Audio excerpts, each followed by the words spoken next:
Hi guys, George here. Today I'm going to bring to you a after action report for Scenario U28 Sowchos 79. It's a scenario that was first created for Cross of Iron in the original squad leader gamette. And it's a very interesting four-board scenario with plenty of units. Now, before we begin, I'll give you a little bit of a scenario overview, and then I'll do a picture-by-picture after action report. And each picture represents the end of each player turn. So, scenario overview. Basically, it takes place in southern Russia on the 8th of December 1942.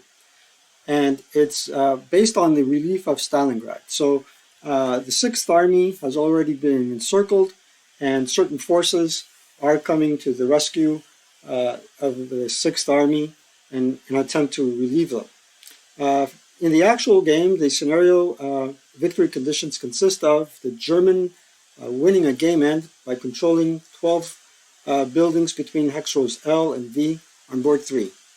Before I go any further, this is my new thinking cap, the Raiders, ladies and gentlemen.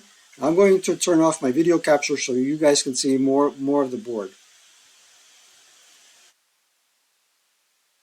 There you go. Now, I'm not going to go into more detailed showing of this scenario because I don't want to infringe any copyrights. So basically, the Russian OB has 21 units, and this is basically a garrison of the village on board 3. You have some reinforcements that come in on the north edge of the board along board 4, already in motion on the road, and they're attempting to go south and relieve the garrison. These armor forces come in on this edge of the board here, and they come in a staggered approach, turn 4, 5, and 8. I played the scenario with 3 players, along with my fellow players Mark, Dennnis, Dennnis Friedberg, and myself. And the 2 other players divvied up the German OB, which consists of a Panzer Grenadier regiment, which is in charge of assaulting the village on board 3, and some armor reinforcements, some that come in turn 1, and others that come in turn 2, that are attempting to relieve or bolster the attack of the Panzer Grenadier regiment. So what was the plan? So the plan was, on my end, being the Russian player, it was to try and save this side of the board. Mark, noticing a weakness in my setup, he tried to flank the village in this direction.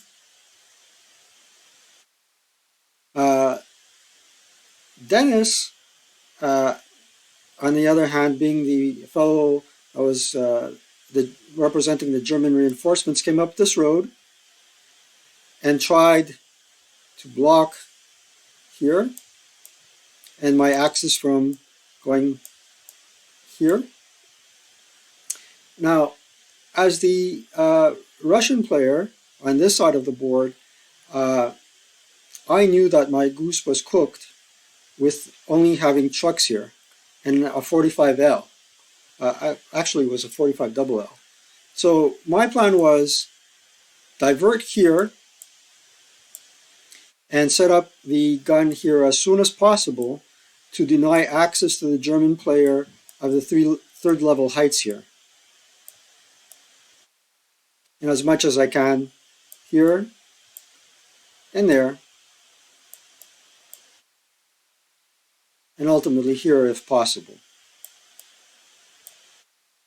The plan for the infantry units was to actually disembark and act as a diversionary force either here or there as close as I can to board 3, and if the opportunity arose where I could safely dash to reinforce my garrison, so be it, but this plan relied on them holding down the Germans as much as I could. So that was the general idea. And I believe the plan would have worked if if I was able to dupe the Germans into engaging the forces here, rather, whoops, here, the forces here, instead of allowing them to dash across. It said would have. Anyway, let's clean up the board and take it away.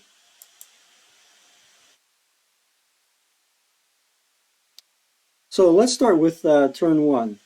Let's focus, if we can, on the south side of the board where the village is located. So as you can see here, Mark made considerable progress advancing while keeping concealment. So my basic mistake here was that uh, unlike in the classic game, um, you have to recall that in advanced squad leader, as long as the German units assault move, they can retain their concealment. So basically, Mark's plan was to attack along the weakest flank, where you could see less amount of units, and just advance into close combat and ambush me while he's still concealed and take me out in close combat. For the most part, it was successful, but we did end up in a melee here due to bad luck. On the other hand, here there was an exchange between a MMG and a ATR. So the second component to Mark's plan was as well to find out where the anti-tank rifles were and knock them out. And that's his plan. Here, he wasn't so successful here because we had a good leader here attacking up here, and all he could do is unconceal the fellow, but in turn, he ended up being pinned. Um, on the other side of the board, there was a bit of indecision as to what I would be doing. Remember, the Germans moved first, and in this case, instead of trying to take the heights where he can exert firepower all across the board and into the advancing armor, he chose to ensure that my column wouldn't go anywhere. Now, on the other hand, uh, me knowing that there is a considerable armor force here, uh, I am too scared actually to advance along the road. And by SSR, all vehicles pay only one MP per road hex. So in order for me to really get away, I would have needed to really taken a bold and perhaps a very risky move of trying to move through here to the best of my ability and hope that he wouldn't fire or miss. I didn't take that approach. The approach I used was to put this AT gun here where he can fire at long range and deny the height advantage to the German player, and then use this column of infantry as a diversionary force. Yeah. So let's see what happened at the end of turn 1B. So here we have it. Um, so we still have, at the end of turn 1B, we still have a melee in here.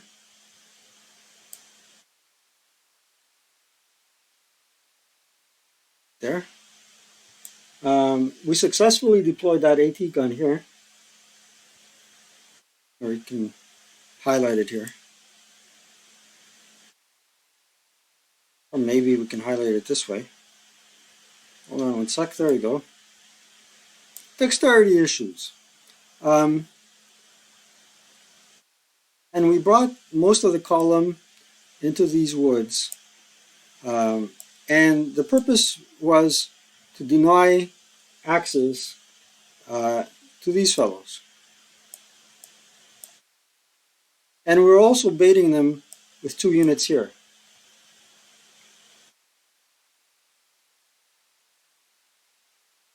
Let's bring it in here. There you go. Yeah, there you go. Here's a closer look. These units are baked. These units have successfully came to their defensive line of defense. These units will be protecting um, the uh, the AT gun because let's not forget it's 1942 and the German armor factors here is pretty low. Now, one mistake that we did do is that we were discussing whether ATRs can immobilize certain AFVs, and as long as the lowest armor factor is less than the two kill number, the unmodified two kill number of the weapon, the answer is yes, they can.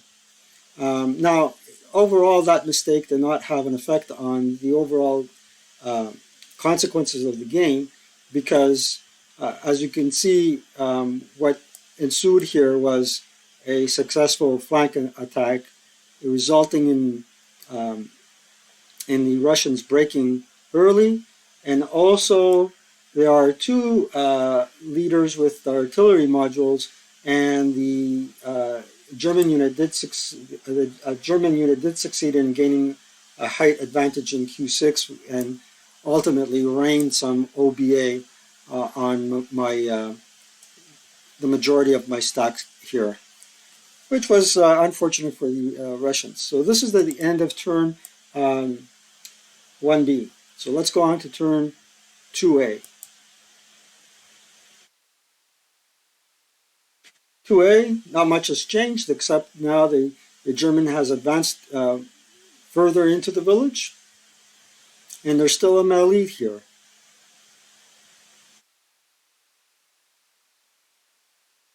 And at this point, I'm questioning whether I should leave these forces here or start moving them into the village.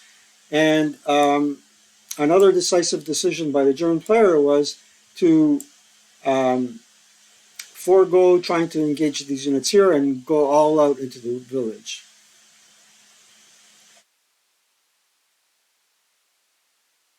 Hmm. 2B or not 2B. Sorry for the cliche. So we've did a little tango here, and as you can see, we have two lines of defenses, and they're pretty powerful, right? Let's see, color. Let's pick red because red shows pretty well. Here's the um, here's the Russian line of defense, and uh, the Germans are here. And I'm asking myself here now, is it time to do a human wave or not? And just try to overrun the, the German player. I decided against it because there is an MMG here, right here, and he could lay waste to quite a few units. But at the same token, I didn't have the right concentration of Russian units along this line to execute the human wave. But conceivably, if I had the guts and the smarts, I could have very well have over uh, overrun the entire German OB here with a bunch of mad Russians. And this is the greatest threat of all. And not being able to uh, attempt to at least uh, immobilize some of these units here was really not much help. But as you will see, um, what had occurred here is already there is a melee between a Russian unit and uh, a German tank. And in order to ward off this threat, um, the German player had to commit some forces. 3A, 3A. we have a burning wreck here, right? Let's clean up the board. There it is, nice and clean. So we already have a burning wreck here.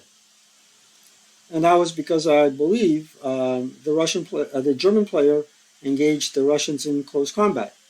And we have a couple of open top AFVs and a Panzer trying to overrun the T4 in a position to overrun the 57L AT gun. So we got a couple of open top AFVs. Their armor factors are pretty dismal. We have one unit that's a small target. And we have a 9-1 leader and a bunch of LMGs. And those LMGs, they can wreak havoc at close range to those open top AFVs. And I'm talking about the 2-kill table. On the other hand here, the armor made significant gains, despite the fact that the ATR here survived a plethora of attacks, numerous attacks. We had a mouthed weapon, but I think he would have recovered in any case. The German player fell back temporarily here, and I was not able to muster a human wave tactic here. So that was 3A. 3B.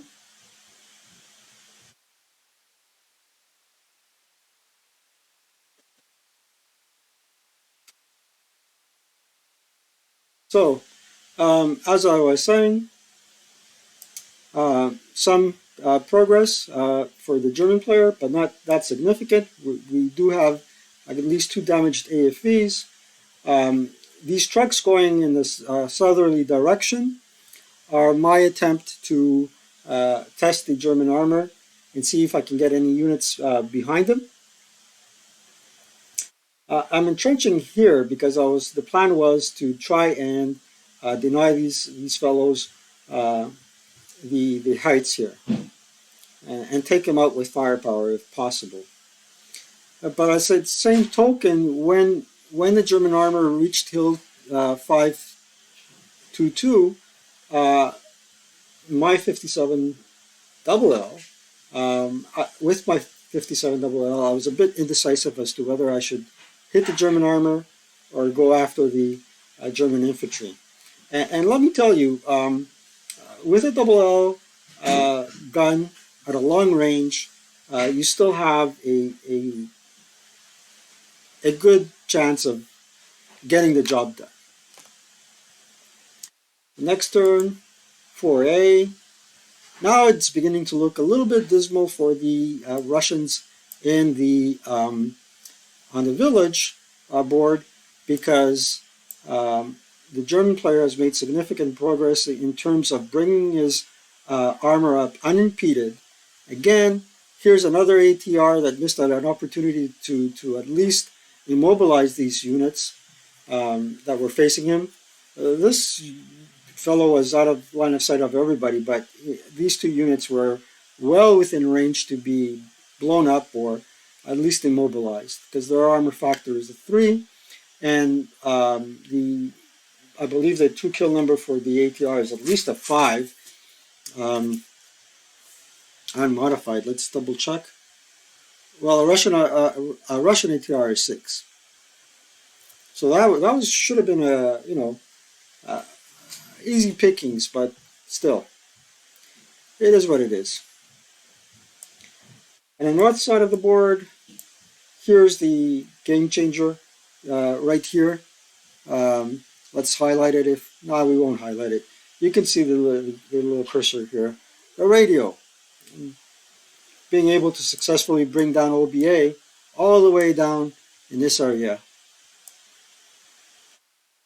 Now, the other tactic that the German player did was to throw smoke here and block his line of sight.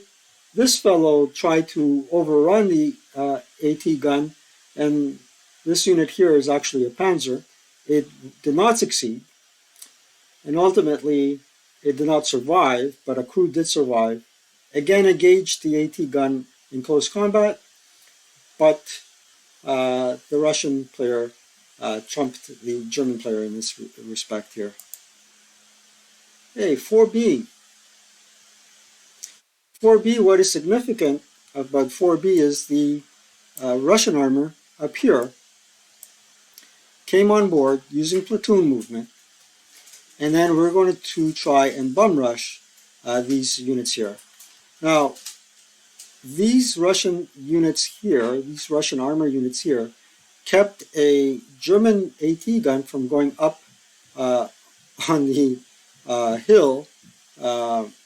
Believe it or not, a Russian T-34 already got knocked out here, unfortunately. And again, it's at this juncture, I would say the two game changers was the OBA landing here and extremely lucky low rolls by the German armor. There was some unfortunate rolls as well, where the Martyr here got stunned and mouthed its weapon and was subject to recall almost immediately. A few breaks in the breaks of the German support weapons, but overall, the Russian player had to already give up T3, 3T3, which is a crucial element in the overall scheme of things. Moving on, not much change in 5A. I may have inadvertently skipped a couple of turns in terms of pictures. Oh, in terms of 5A, we have a couple of immobilized and wrecked vehicles for the Russian player. We have a blaze down here that occurred earlier. And here's the Panzer already blown up because this fellow was quick and easy to turn around, spin around, and shoot in his rear. The crew survived. And now these fellows are trying to not eliminate the AT gun, but smoke him out and make him irrelevant to the whole scheme of things. But concurrently, what the Russian player has here is enough firepower to threaten the open tank vehicles. And this is another tank that tried to gain advantage, height advantage, and ultimately was taken out by the AT gun. At the same token here, at this side of the board, what happened was the Russian player eventually self-rallied. Some small arms fire caused a hero and one unit to battle harden. Yeah, it was a bit of an incredible play. 5B. So on this side of the board, we have a couple of wrecks. Zoom in. As noted before. Finally, the Russian player is taking pot shots at these guys. The Martyr is going off the board, and another gun milfed. In this case here, the significant victory for the Russian player, for the German player was, although we were using platoon movement to move up and try to rush this tank here, what occurred was this tank got raped and smacked all the Russian armor here. More reinforcements are arriving. The surviving tanks of this column here are trying to circle around the rear end of the massive German forces. And we still have some significant forces here, but again, it's touch and go since the Germans got a foothold in the actual center of the village. 6A. Here's the melee I was talking to you about earlier, which essentially was good old Dennnis remembered that he had a surviving crew, a 127 or something to that effect. He went into 2-1 close combat with this Russian crew, and ultimately the Russian crew won. One of his AFVs uh, got whipped, and I believe he is on his way out off the board, and there's only one armor car uh, wrecking havoc here. And he depleted all his smoke, trying to uh, keep him out of the game. But once he did come back into the game, um, we did have a, a significant uh, amount of force to cause a small headache for the German player, especially on Bill 522, where the AT group gun ultimately got eliminated and it had to be repopulated with someone else. We have close combat happening here, and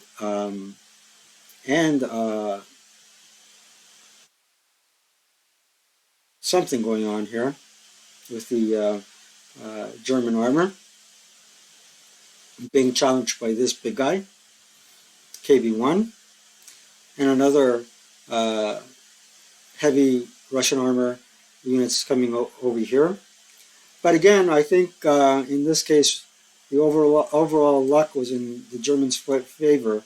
Um, and uh, the major fault that I made there was I wasn't declaring a gun duel. So when I came up to face the German armor, instead of waiting for my advancing fire phase to declare a gun duel, or to actually fire on the German player, I should have declared a gun duel at the moment the German player uh, said, "Hey, I'm firing on you," and declaring defensive first fire. So I am brushing up on the gun duel rules. So this is 6B. With 6B, more bad luck um, for the Russian player, and essentially here we did win the close combat. Um, Eremenko is challenging the AT gun, the armor car, the armor car. Um, but in terms of infantry, here is the OBA that landed and broke most of the Russians that were out here in the open. Um, and as you can see, there's axe already on the German on the Russian reinforcements, and the KV-1 mouthed. Um, we have close combat here, but again, the odds uh, were in uh, in the Germans' favor. They were a bit assertive in terms of trying to take the village as soon as possible. So we did inflict some damage on the German player, but not enough. And we're approaching the end. As you can see, smoke or no smoke, everybody, all the German units that tried to approach the Russian AT gun got whipped really badly. Um, on this side of the board, the German armor reinforcements made a world of difference, and so did the OBA. And then it was nothing more than a cakewalk for the German player. And there was no way I could reverse the victory, even if I brought on my tanks and uh, voluntarily abandoned them to capture back some of the buildings. The German armor was way too good and way too lucky from my perspective. 7B, well, it's pretty much dismal. It looks like I'm waiting now for my Russian reinforcements, the last batch of tanks, to see if I can turn the tide. And I believe this is how the game ended, with me conceding and congratulating Dennison and Mark for their well-fought victory. Um, Putting smoke in the last turn of the attacker in this village board, in this area here, is a game-changing factor. Yeah. And here's a bit of more misfortune. You CMG just mouthed, and these fellows here are not going to make it. Objectives, and these guys were just crushed up here on the hill. Let's see if this is the second to last. Everybody's a burning wreck.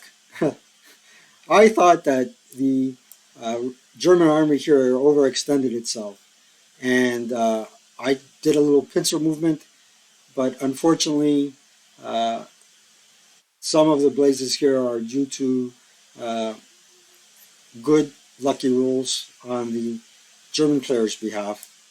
Nothing more than that. Um, Again, here the attack in the rear didn't work because the German armor was was the big joker in the whole scenario. It was the winning card. Oh, the other thing that I found out was with trucks, you have a overrun factor of 1. So you can conceivably overrun a crew or a unit with a truck, but your attack factor is only 1. And what happened here was I essentially did the overrun, and he caused a burning wreck on the truck right in his own hex. So that impeded the AT gun one way or another. So getting those trucks on the other side of the board can help in terms of providing some sort of obstacle for the Russian player at the very least. And as you can see here, one thing that was successful, if the units on this side of the board were as successful as the this AT gun was, I'm pretty sure the Russian player, that being me, would have won. 8B, 9A. 9A is the last slide, guys. Here it is. This is the mess that ensued. I think here what can be said was a complete and total German victory because every unit was overrun in the village hex. Yeah. And on this side of the board, uh, the Russian player did manage to preserve itself and cause a headache to these units, but not soon enough. And as you can see, here I am attempting to um, to reboard some of my surviving vehicles and try to get back in here, but it was too little, too late. Yeah. Um, so as you can see, it is a 10-turn scenario, but at the end of turn 9A, oops, that's the beginning of the turn. Hold on. There you go. With 9A, um, with only one Russian player turn left, there's no way these guys can go back into the fight and be a game changer. As well, the complete destruction of the armor forces was really disappointing. Really disappointing. But having said that, I would definitely play this scenario again. Um, and I would openly challenge my opponents to one of my opponents to take on the Russian player and try to succeed against a German onslaught of this magnitude. Um, Again, there was a luck factor in terms of the German army playing extremely well. Now, interesting enough, I am curious to find out what the rating is on Sowchos 79 on with the Aurora data. Does it favor the Germans? Does it favor the Russians? I keep forgetting, even if I consult it from time to time. Um, to be quite honest with you, uh, I don't have that much faith in the Aurora data, but let's look at it in any case. So here's the roar chart, and Sowchos 79 is, let's do a control F and do a Sowchos 79. Let's see, come on, let's take a look. Control F, Sowchos. There it is. So COI scenario 16. I'm surprised that they have the COI data here. Russian 7, German 3, and then with Sowchos 79, U28, which is the ASL adaptation, German 19, Russian 10. So there's nearly 2-to-1 odds in favor of the German player uh, winning. Now, if that data was in the thousands, I would have faith in it. Um, and I kind of wonder why uh, in COI the Russian player has an advantage over the German player. I kind of have my suspicions, but because I did win it as the Russian player as well, but it's challenging to play the Russian player and figure out a good winning strategy that you can use, and I think that that should help. I think in this case, what the Russian player should be aware of is that a couple of things. Okay, so I think a couple of game changers that could favor the Russian player in terms of victory conditions is that um, actually four.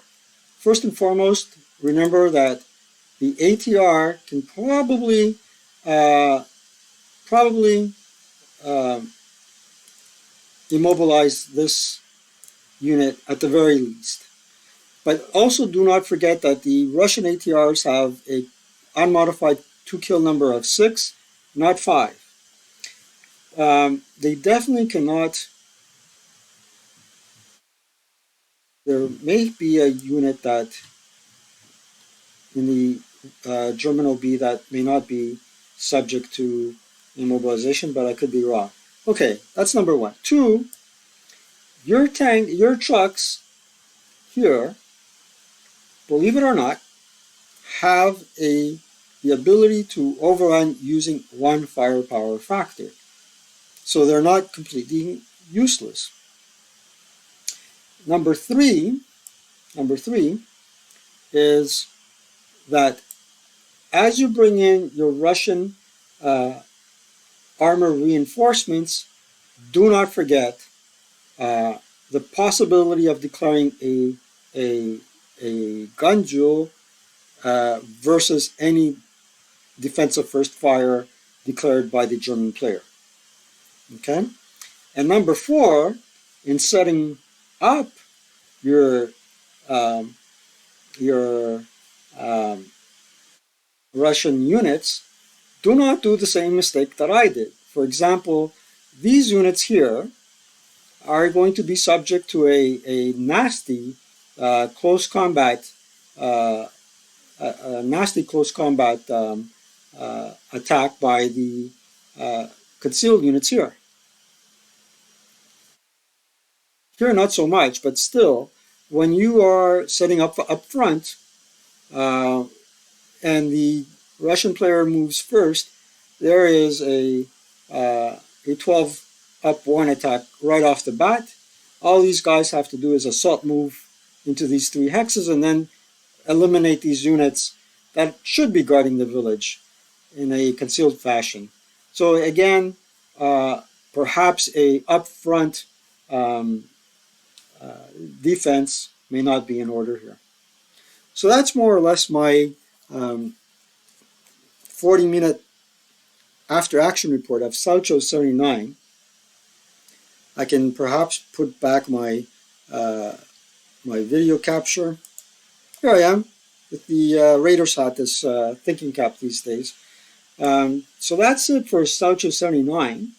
And I think next week I should have on time early in the morning a good video uh, that will be a tips and tactics. Now, did give a little bit of tips and tactics here. I'm not sure if people appreciate that or not.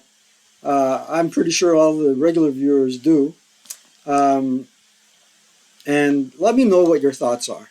And if you've played Sowchos 79, what were your tactics uh, that won you the game as the Russian player? Because it looks evident that here, if you're an average player and you're playing the German player in this scenario, you're going to win it, hands down, unless you're extremely unlucky. Okay, so that's that. And yeah, stay tuned. Same bat channel. I'm not too sure about the time. It's hectic these days. It's my busy season. I have a software to release, and at the same token, I took on the challenge of being a fundraiser person at my son's high school, trying to do some good work, leave a good legacy behind, and all that jazz. So thanks for everyone for watching. Again, the channel grew this week. I really appreciate you viewing the channel, and word of mouth is the best way of getting the word out that you can get quality entertainment here, especially for fans uh, of the Raiders. Uh, we'll put in the Cincinnati Reds and the Blue Jays, the Panthers, and the Baltimore Ravens as well. Right? Take care.